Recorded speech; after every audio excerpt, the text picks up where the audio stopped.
Vishavahi. Om Shanti Shanti Shanti.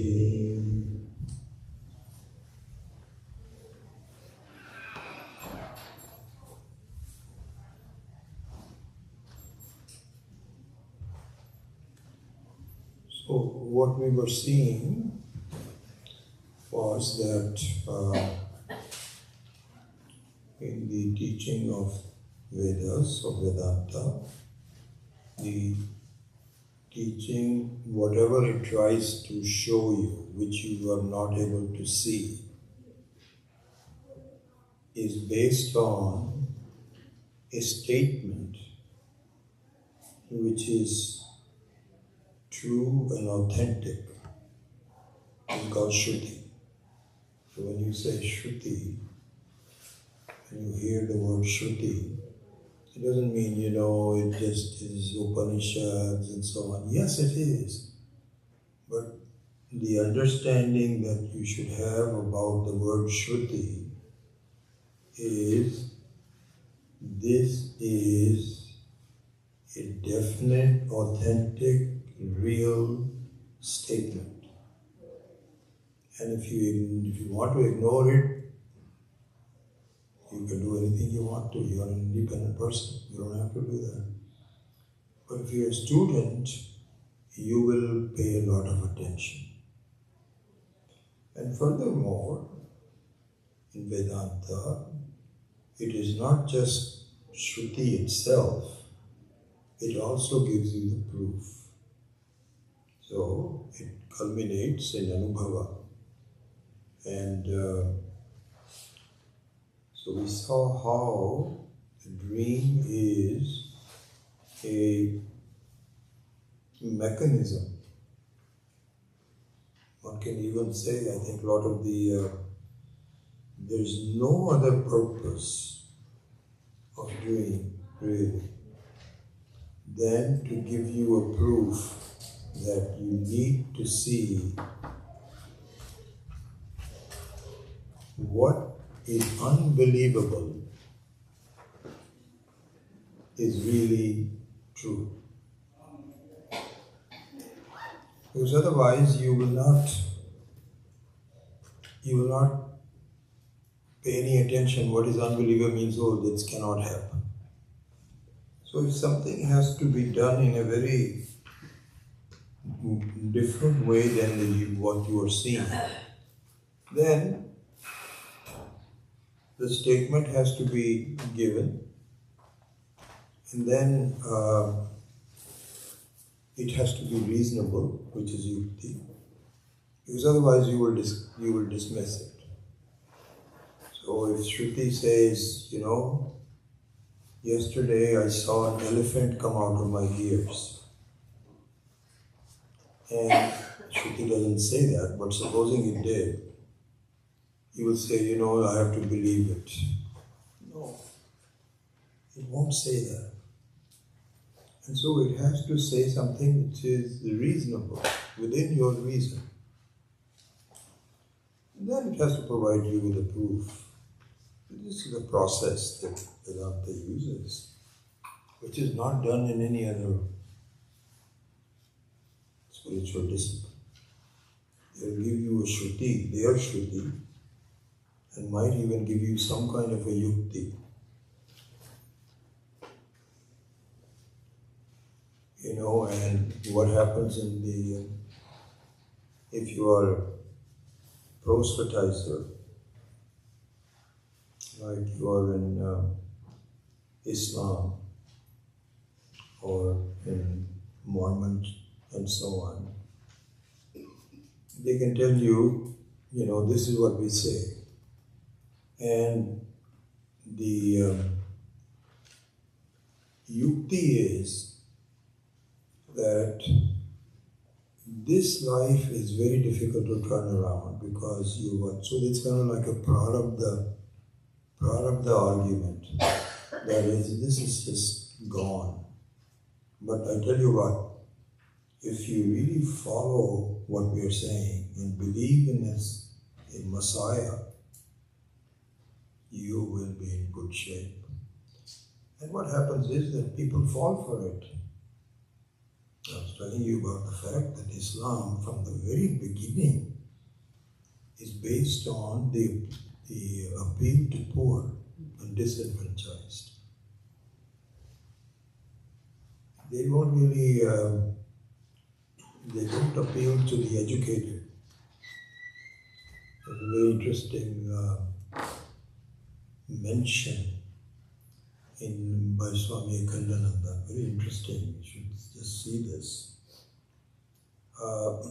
So apparently, he was of course a contemporary of Mahatma Gandhi. And did I tell you this already? I don't think so. I'm sorry, I may have to be repeating and so on. So there were statements by Mahatma Gandhi, and people will approach Gandhiji and say, Islam is not right. This is not the right thing. Why are you supporting them? So he said, no, I didn't say that it's not right. Islam is right. This is okay, everybody is right. We're also right, they're also right. So, this is also Swami Akhandananda's description. It's not mine. So Swamiji said that people would approach him and say, do we destroy their mosques like they destroy our temples? Do we kill people as kafirs like they kill our people? How can you say that? You know what his answer was? Oh, that part I don't like. But they're still okay.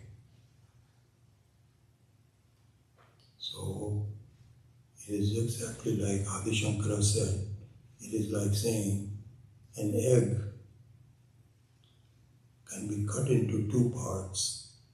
One you can make an omelette out of, and the other one you can use for giving birth to a chicken.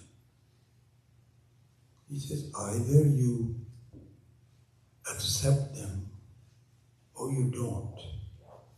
He was very critical of Mahatma Gandhi. He said, this is not Hinduism. You're compromising. You can say that we'll accept them as people. That's fine, no problems. But to espouse the Muslim religion is not right. And he said he was totally unreasonable in the way he approached. That's what he was telling me. He was very critical of Mahatma Gandhi. He really held him responsible for many of the problems of India, as many people do. Anyway, many of the proselytizing religions will give you a yukti, but the anubhava is not there. Not so in the case of Vedanta. So that is the important point to see and remember.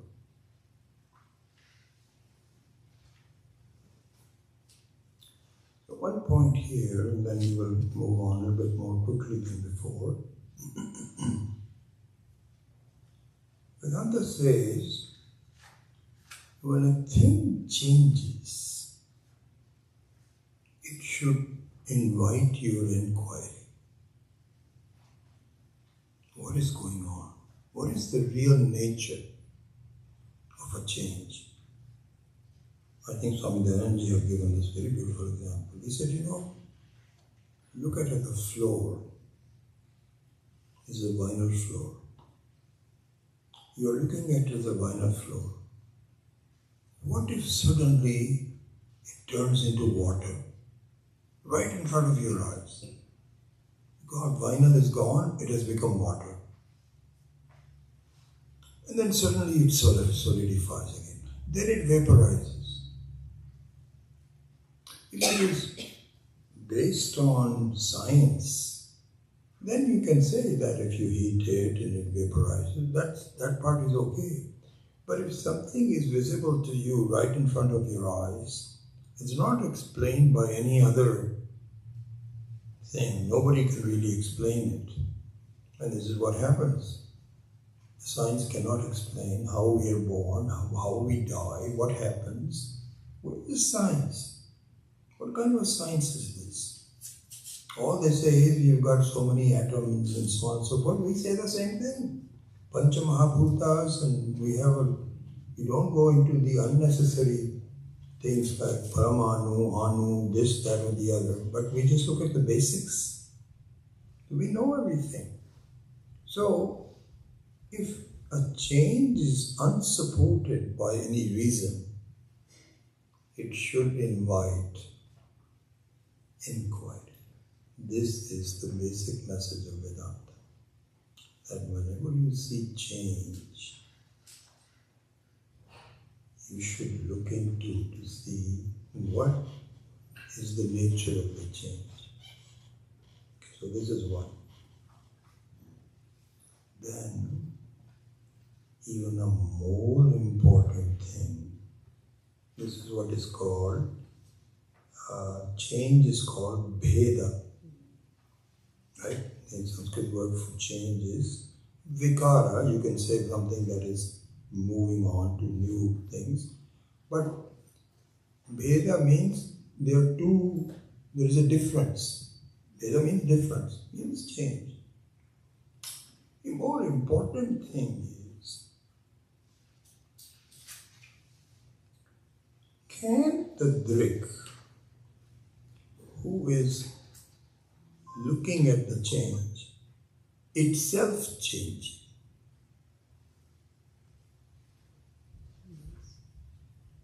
So Vedanta says, invite your inquiry. Think about it.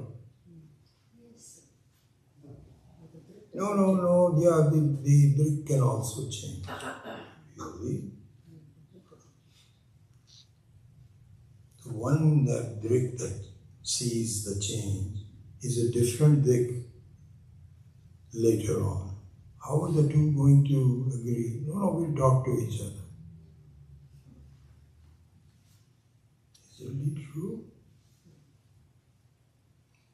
It is unreasonable.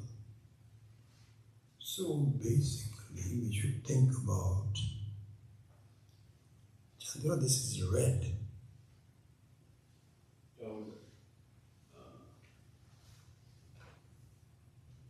This is actually green, so. Is it? Yeah. Okay, It's maybe green. It's green from this side. okay. It's green. Because I remember from my home, if I see a red, it's on. The minute you started.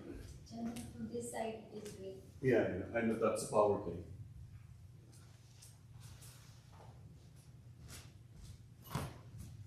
Yeah.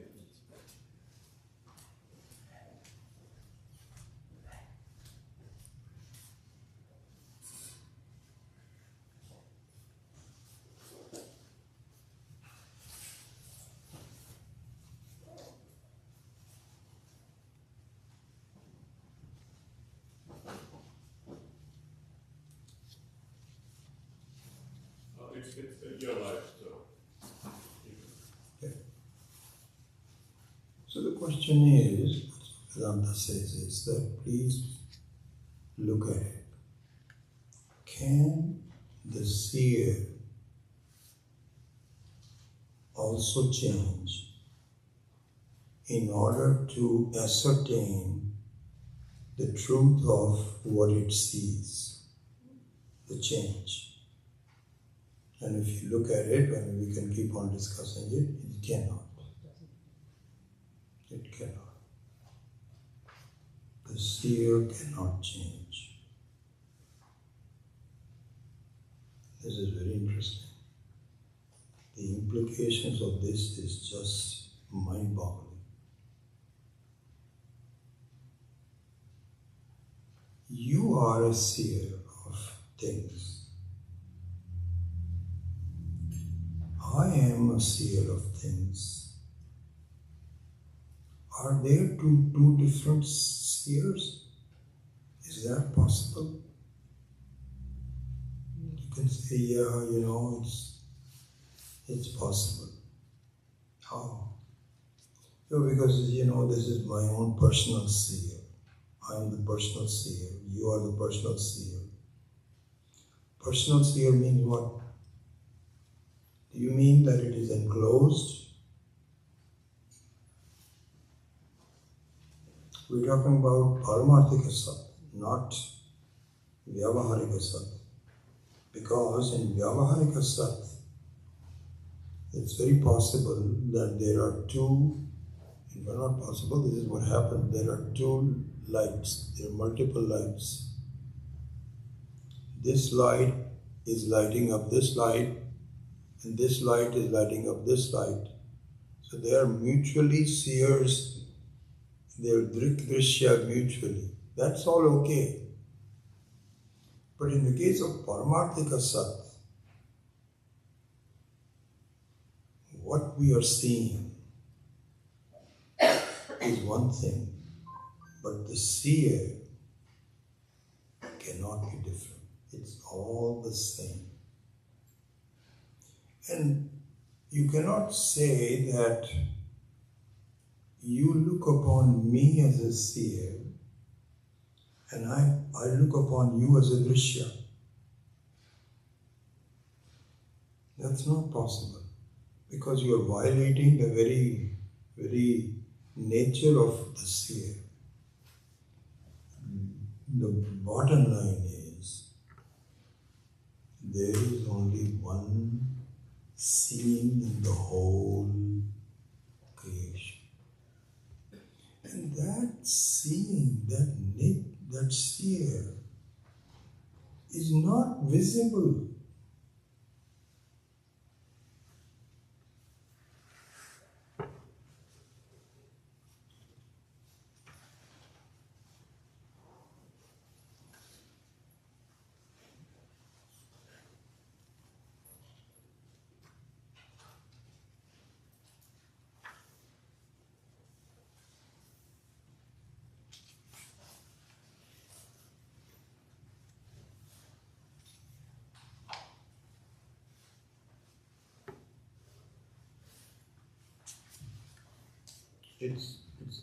There it is.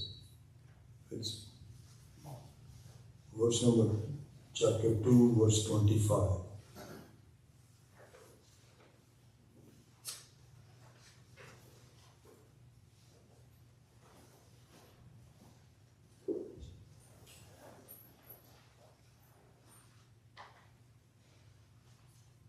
Actually, before I come to this particular, let me finish this. It says, Avyaktoyam achintyoyam avikaryo ayamuchyate tasmad evam viditva enam namu shochanti arhasi. So Sri Krishna is teaching the Atma. What are you talking about? You're talking nonsense. That you'll be killed, you'll be killing somebody else. You know why you cannot kill the Atma? You can only kill something that you see. You cannot kill air that you don't see. Or you cannot kill somebody who's you don't visualize, who do I kill? And Atma cannot be seen. Why? Because it's a single seer. And this seer is never a drishya. It is never an object that you can see. This is given by this. It's a very important word, avyakta. Avyakta. Avyakta means it is never manifest.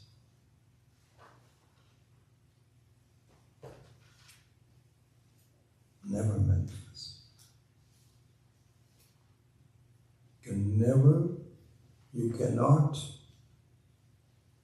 You cannot make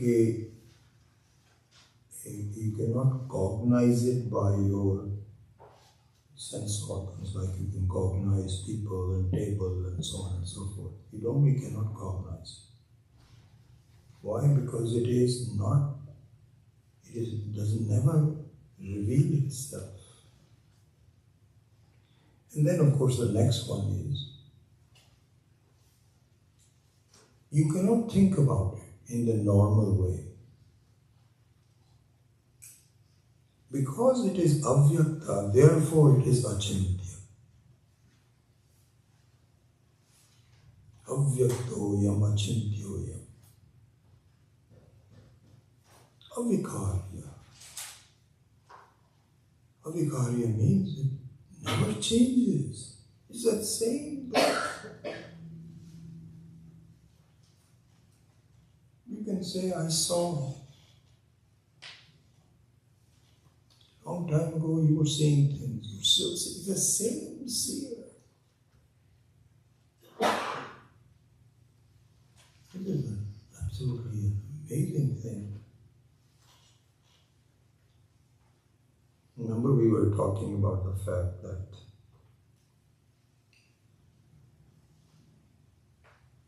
a person who designs jewelry,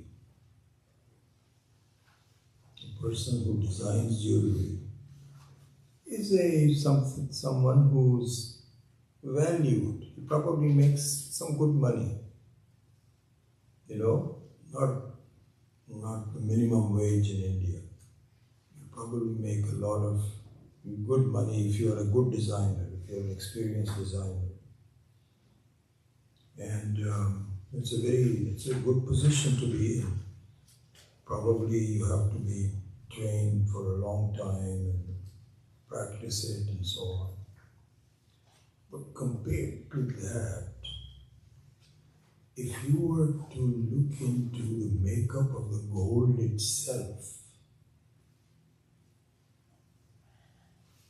because all the jewelry essentially is borrowing the very quality of the gold itself. The shine, the weight, the look of it, the touch of it is all gold. And to understand the gold, the person that can make gold, process it, maintain it, is a much more important person than the designer. So the gold behind it, if you really look at the gold, that is worth looking at, something amazing. This is what Krishna is telling you. He says, if you look at what you are made out of, you are like a piece of jewelry.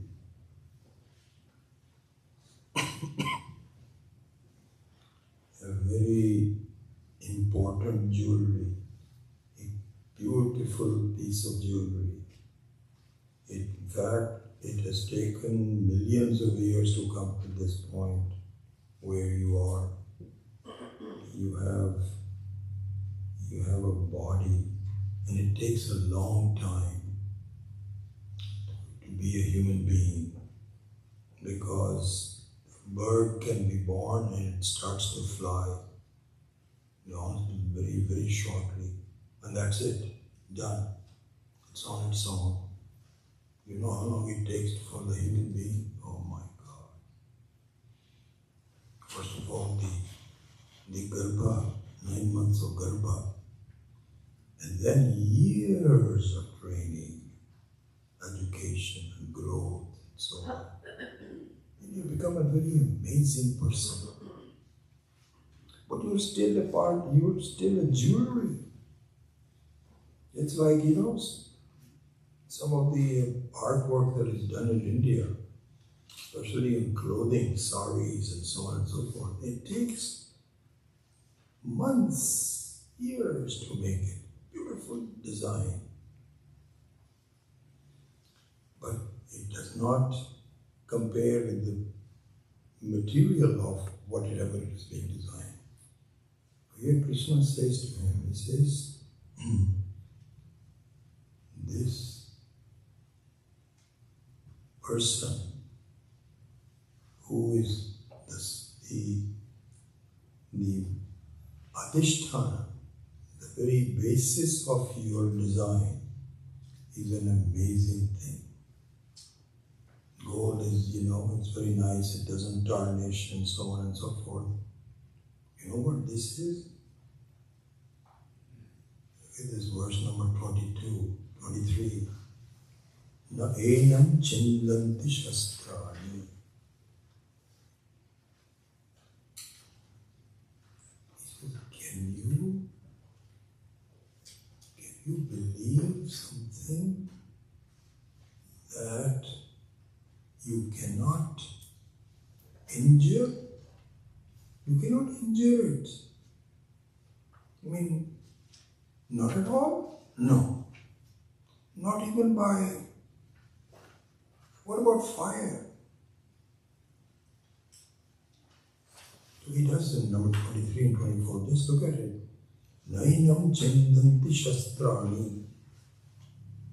Nainam dahati pavakaha. No, you cannot burn it. Perhaps if you just pour water over it, it will lose its original form. Nacha enam kledayanti apaha. Na shoshayati marutaha. You cannot dry it with wind. Achedyoyam adahyoyam akledyo ashoshya evacha nitya sarvagataha sthanum achaloyam sanatanaha. My God, what beautiful things, just amazing. Nitya sarvagataha sthanu. It is the sthanu. Sthanu means it is the basis on which all the designs are taken. This is the gold for the ornaments. This is what sthanu means. All the things occur to it.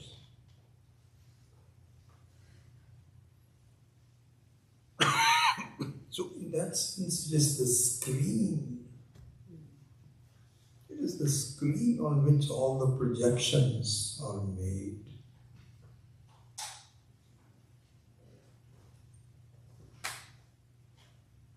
Perhaps we'll do a meditation on this tomorrow morning. But just look at it, this is the truth. All the things are born in me.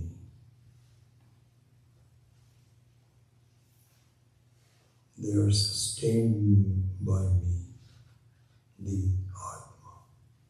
And what kind of this is just like all the ornaments are born out of gold. And while they are ornaments, they are still gold.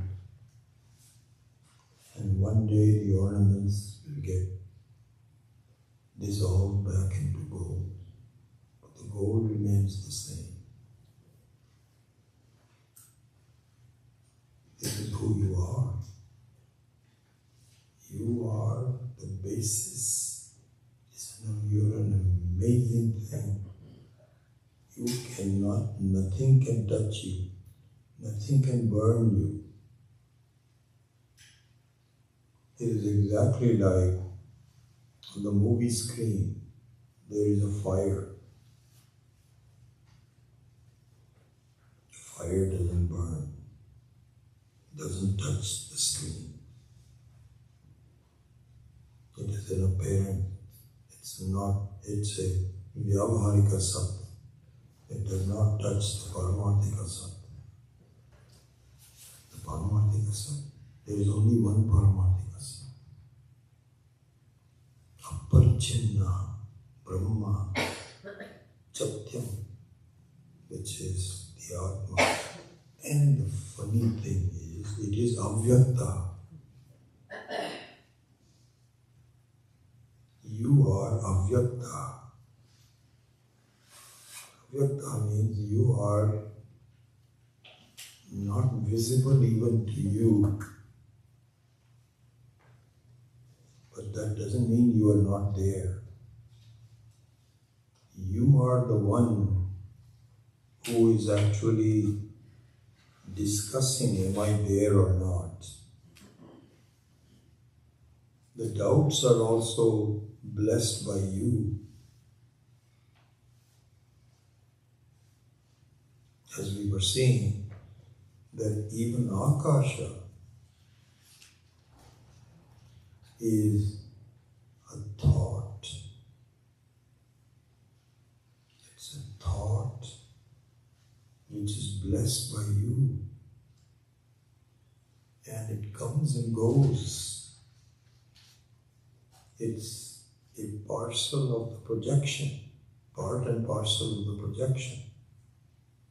It is part of the play, Akasha. In the Jagrata Avastha, there is one Akasha. You have a completely separate Akasha for dream. And you have no Akasha for deep sleep. You are there without any projection. But you are always there. And you know, we were talking earlier about the fact that,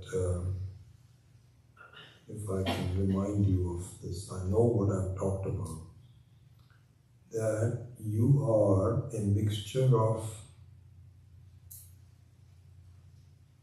knowledge and projection, philosophy. And knowledge is that you are and you see. You know, there's this very beautiful verse in Advaita Makaranda. Absolutely, I'd love to take that text one of these days. Second verse. Ahamasmi sadabhami kadachit naham priyaha brahma eva atasiddham satchidananda lakshanam. This is a Mahavakya. It's a beautiful verse. The author Lakshmidhara says, tell me something. He says, just think about it. I am, Ahamasmi,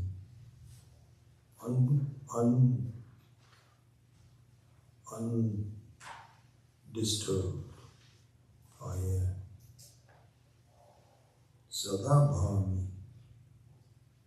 I always in the form of seer. Chitswarupa, Satswarupa. And Chitswarupa cannot be without being Satswarupa. And it is Sadabhami. And another thing, Kadachit Naham Apriya. I never become an object of my criticism and my unhappiness. I am never the source of unhappiness. Never. And if you think that you are unhappy, it's because of the state of your mind. It's a drishya, not a drik.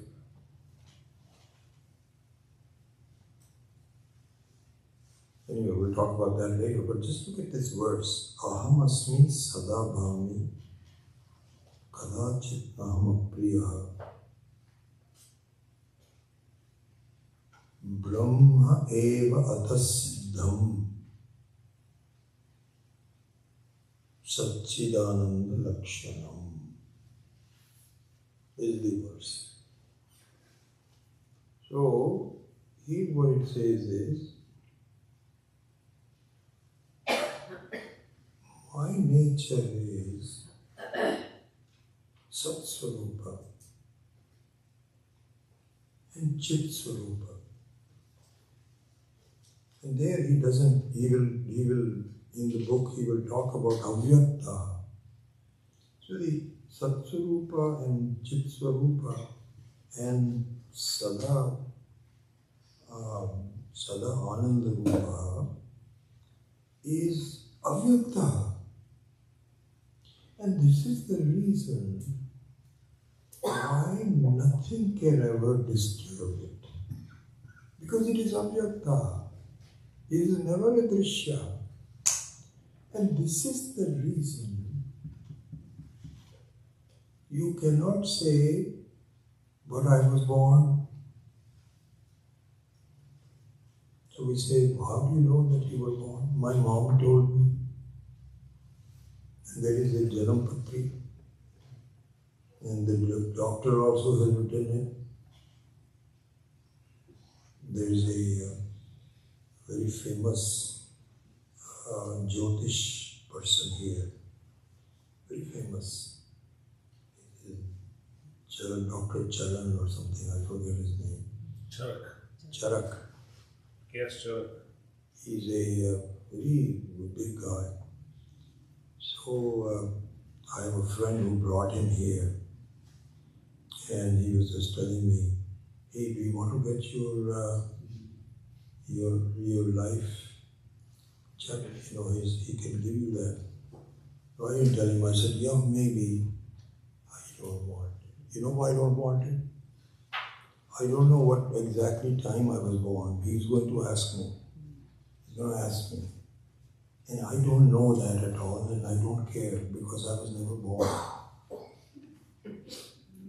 So you cannot give an argument that I was born because my mother told me. My dear, your body was born because the seer cannot be cognized, cannot be born, cannot be dead. It is there all the time, for everybody at all the time. There's only one Chaitanya Vastu. Jada can be many, but there is only one Chaitanya. Therefore, we can close off this topic a little bit. I wasn't planning to really do this, but if there is a Bheda, it requires inquiry. And the nature of the Atma is Abheda. There's quite a bit more that we need to talk on this, but I want to go on to some other things.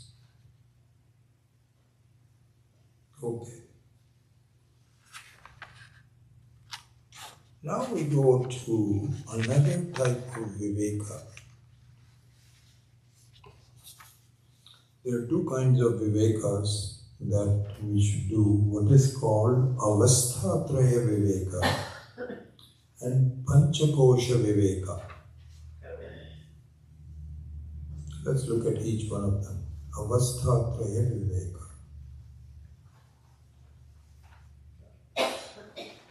So, we saw earlier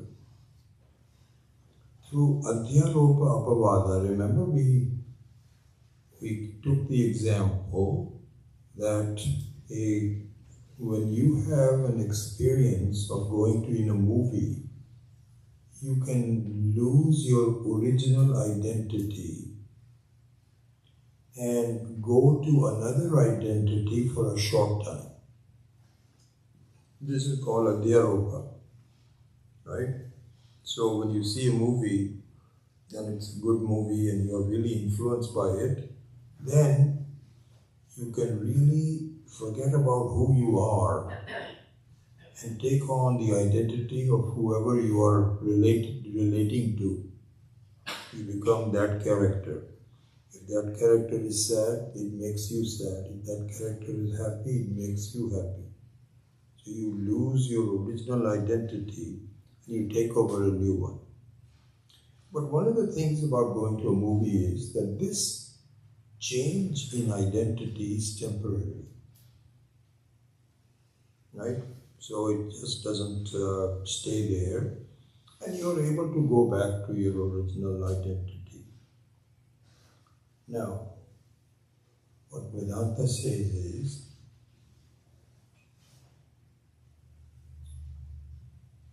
consider who you are. So, in the normal circumstances, I say I am a human being. I was born at such and such time, etc. And this is who I am. And by the way, if things happen to me like sleep or dreaming, I don't know why they happen, but it doesn't matter.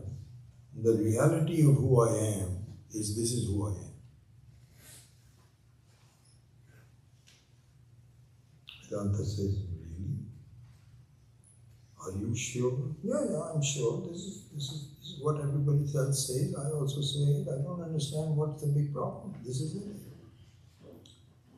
Vedanta says, okay, that's not really the truth. Because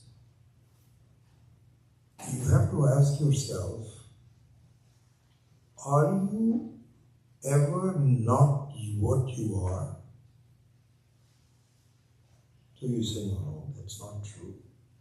Okay, let's talk about the dream. Well, the dream is, that's different. So Vedanta says, no, let's not say different and so on and so forth. Let's just look at it.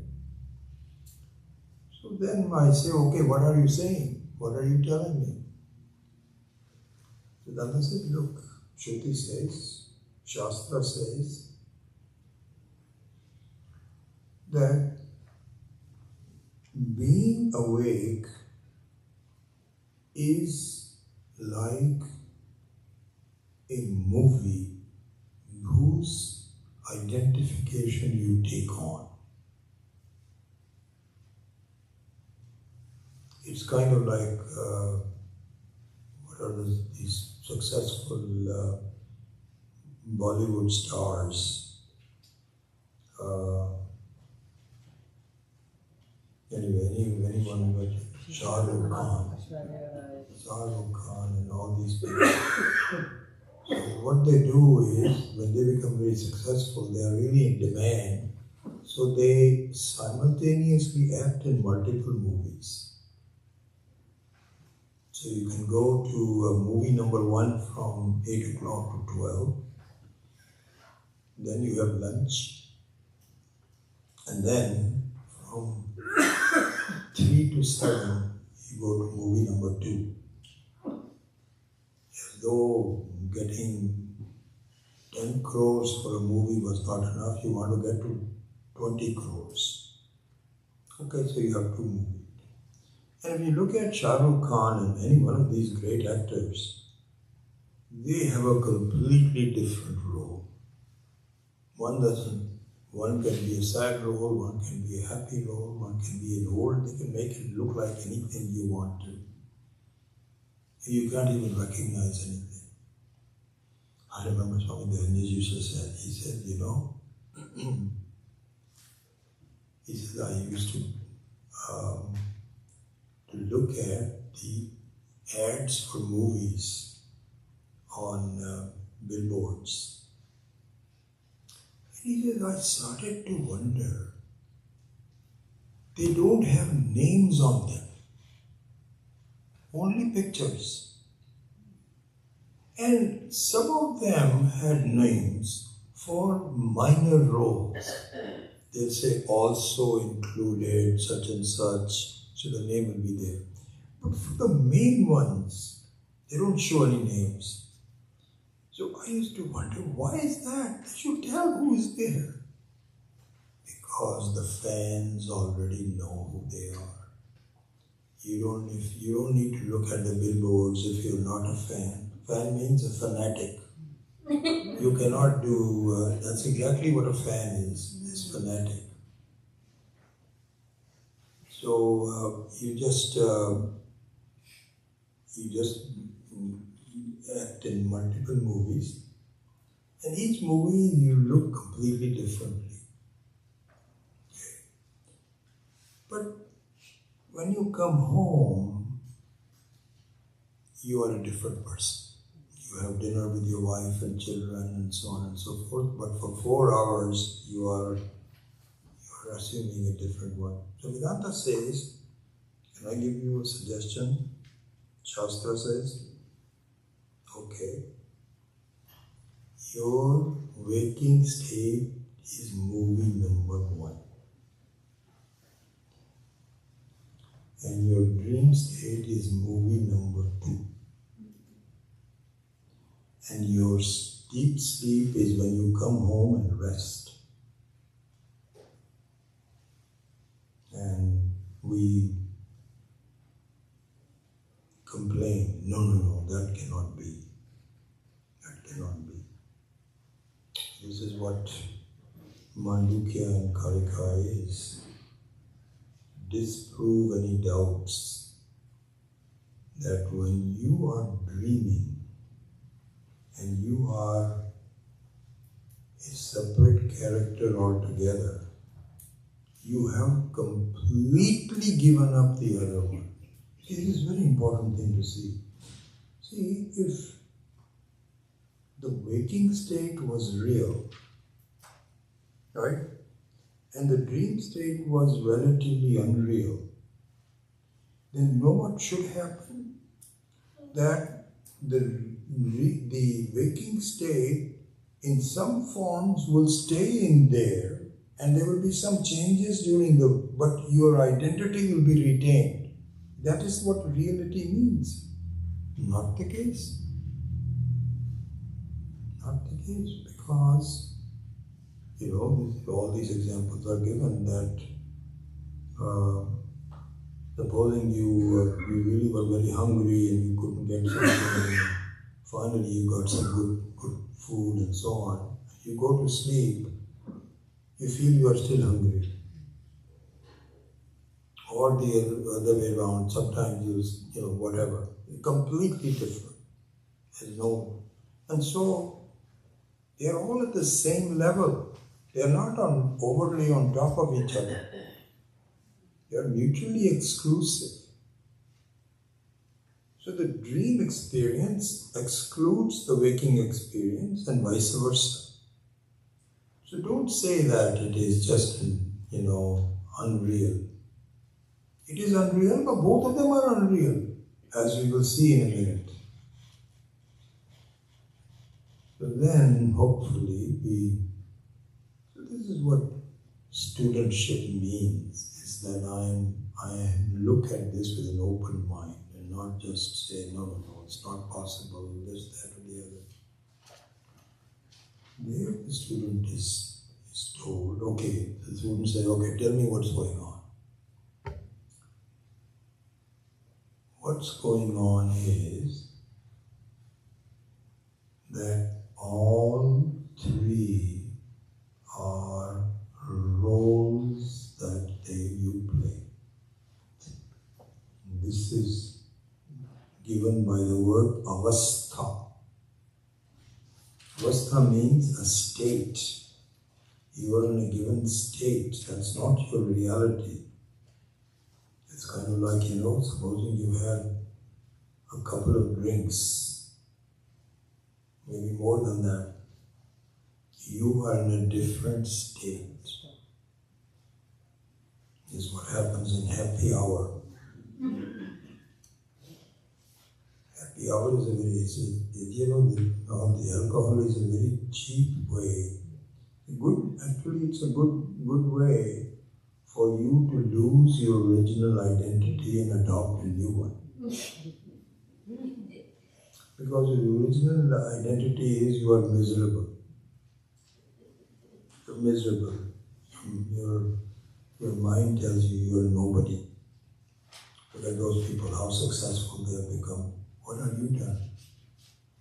You really think you are a big shot? You're not.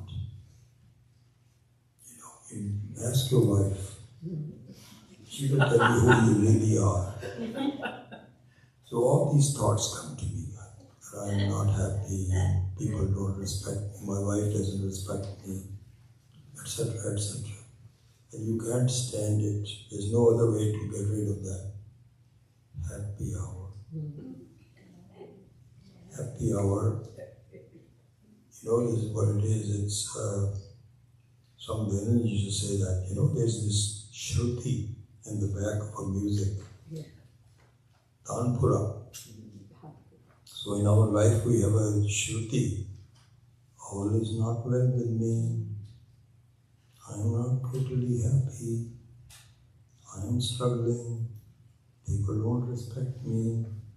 My wife also doesn't think as well as I think I should, as she should. This is the Tanpura.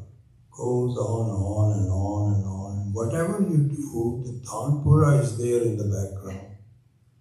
And you wish this Tanpura would stop. And you try very much in your life to somehow or the other. And whatever you do, but this Tanpura should not be there.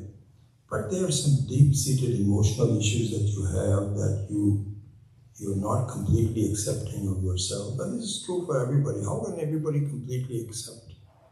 But sometimes the Tanpura is louder, sometimes it is less, but it's always there. Except for happy hour. Happy hour, or if you're under anesthesia, or you are in deep sleep, this Tanpura can be stopped temporarily. And this is what ruins people's lives, because they feel drink is I feel if I have a couple of drinks, I feel much better. What life is otherwise? But all of these, being drunk, is also an avastha. It's a state. That's not you. And similarly, very happily, we should know this, that our state of being in a waking state is a state. It's an avastha. If you think you are miserable, it will go one day, because that's not you.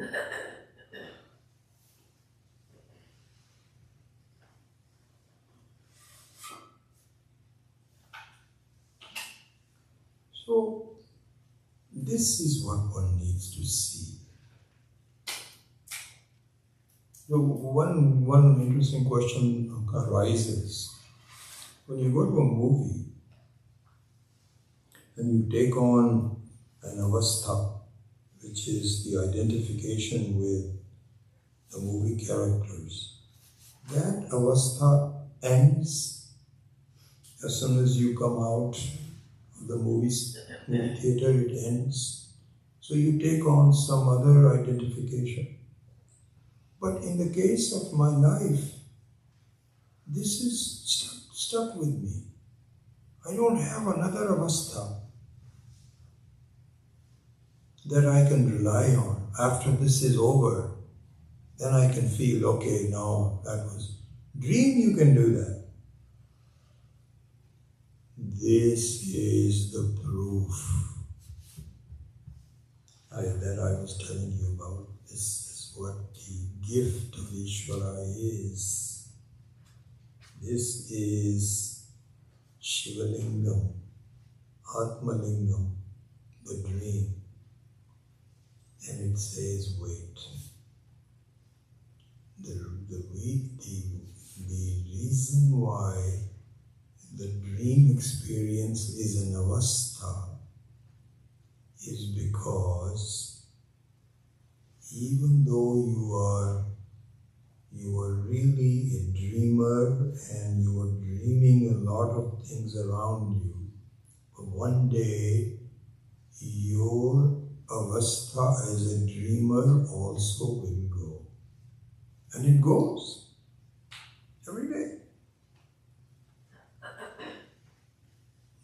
Ishvara probably asks himself, has this fellow figured out that he's,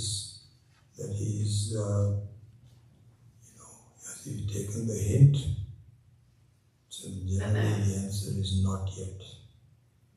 He's still fooling himself. He thinks that he's the dreamer, he thinks he's the waker. He says, okay, let's give him another chance, tomorrow night. One more dream. This is why I was telling you, honestly, I yearn for being woken up close to a dream. I yearn for it, honestly, because it is a wonder. My goodness, just a few seconds ago, what was I doing? Incredible. That enhances my Shraddha and my hope that I will also see that the Jagrata Avastha is also exactly like that. So then the question is, I can see the dream ending, and yes, I appreciate you telling me that it's a proof. But what about the Jagrata Avastha? That doesn't seem to end. So this is where Shastra says it will end. And there is a difference. There is a difference. In the case of dream, it is Nirupadika Brahma.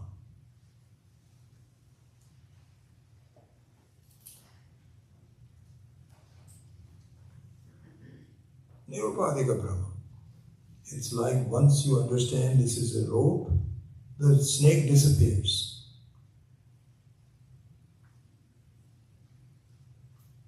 And in the case of Jagrata Avastha, it is Sopadika Brahma. It doesn't mean that they are not Brahmas, they are Brahmas. But in one case, it is like the snake disappears, in the other case, the blueness doesn't disappear. It stays there. See, this is very important to see. And somehow, when the study of Upanishads, the way it is taught, people miss this. Or it is not taught, I don't know. It's very fundamental and very telling. That the blueness of the sky is what is called Badita Satyam. Very beautiful. In the beginning, before you were schooled and educated, the two were the same. You couldn't distinguish between space and blueness. The blueness was sitting on top of the space. It is the same thing. You ask any child, they'll say, what are you talking about? You bring him inside a room and say, here there is no blueness. The child will say, but there is a one outside. Why are you telling me this? Is that lie? They won't do like this, but their feeling is, it is true. But for an adult, this is what is, so it's very interesting. Swami Kandananda says that once you understand the Sopadika Brahma, you have two factors. One is Badita Satyam and one is Abadita Satyam. The blueness is Badita Satyam. It gets sublated in your understanding. But the sky remains as Abadita Satyam.